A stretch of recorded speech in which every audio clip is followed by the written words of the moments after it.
The backbone organisation को शनिवार को सूचना मिली कि कैंट स्टेशन पर पिछले 3 दिनों से 2 बुजुर्ग स्टेशन पर ही हैं।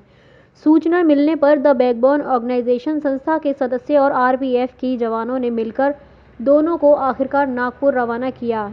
इस बुजुर्ग के पास ना तो पैसे थे और ना ही खाने को खाना था। बेबस और लाचार ठंड में स्टेशन को ही अपना बसेरा बना बैठे थे। रेलवे में कार्यरत दिनेश बिलोनिया के पुत्र ईशान बिलोनिया की नज़र इन बुजुर्गों पर पड़ी। उन्होंने देखा कि ये दोनों पिछले कुछ दिनों से कैंट स्टेशन पर ही बैठे हैं। पूछने पर पता चला कि दोनों माँ बेटे हैं। बेटे की उम्र 60 वर्ष है तो वही माँ की उम्र 85 वर्ष। नागपुर से पैसे कमाने उत्तर प्रदेश आए थे। कानपुर में मजदूरी कर पैसे कमाते थे और वापस अपने शहर जाने के लिए आगरा आए थे। आगरा आकर उनकी आंख लग गई और उनकी जो भी जमा पूंजी थी सब चोरी हो गई। इन कुछ दिनों से ना उन्होंने कुछ खाया और ना ही किसी से मदद को हाथ बढ़ाया।